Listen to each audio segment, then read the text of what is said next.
And now it's my pleasure to introduce our first honoree, Ana Oliveira.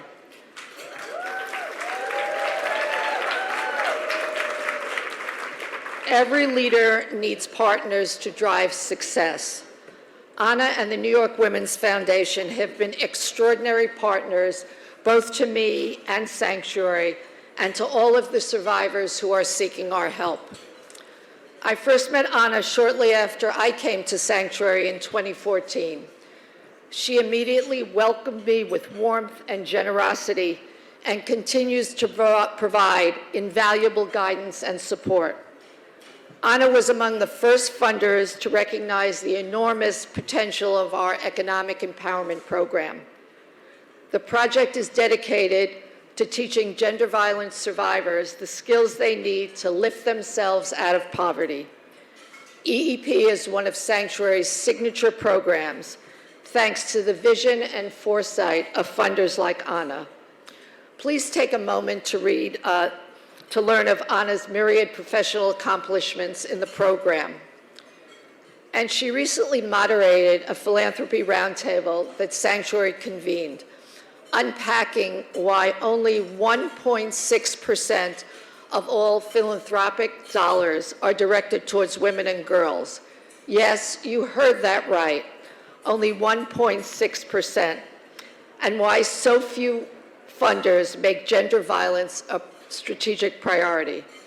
We want to change those numbers, and Ana is leading the way. Ana leads with grace and humility and brings her fierce intellect to everything she does. I am honored to call her a friend and thrilled to welcome her to our board. Please join me in congratulating Ana on receiving the 2022 Zero Tolerance Award.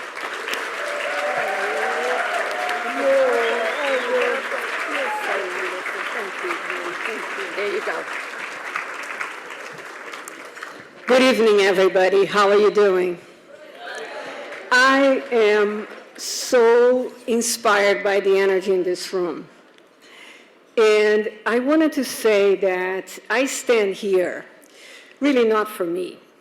I stand here for the New York Women's Foundation, and I stand here in awe of Sanctuary and the survivor leaders and survivor participants at Sanctuary. I actually think that there are 11 honorees this evening, Judy, meaning the 3 honorees, the incredible colleagues that I am being honored with, Talia and Catherine, but also the incredible other 8 women that just stood up here and told us really what leadership is. So, to me, and to the New York Women's Foundation, we have had the honor to learn from Sanctuary. We have had the honor to learn from Judy. Talk about leading with humility.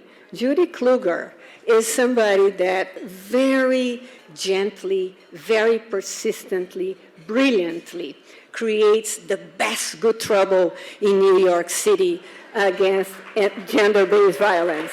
That's you. So Judy and I have had the privilege to sit in the New York City Commission to close Rikers Island. And it has been a great opportunity to think together how that can be achieved in the city. So I wanted to say, I can't say anything about gender-based violence that Sanctuary already hasn't taught us and teaches every day, that survivors illuminate to us.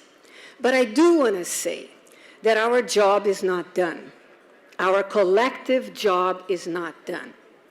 Sanctuary, as powerful as it is, cannot do it alone. We live at a time where the currency of violence is so pervasive, is so detrimental to holding the values of safety, dignity, peace, and justice. So as I was thinking about the work of Sanctuary, I wanted to invite us all to never forget that gender-based violence in and of itself must be eradicated. but that gender-based violence is intimately connected, as you well know, with all other forms of violence. So it is so important that as we support the holistic approach that centers survival voices that Sanctuary has, that we also understand the Sanctuary needs our understanding that to eradicate gender-based violence, we must have zero tolerance to all kinds of violence. So I am hoping that next year at this event, not only we will continue to support the work that Sanctuary is doing, but we will have enabled Sanctuary to multiply that work.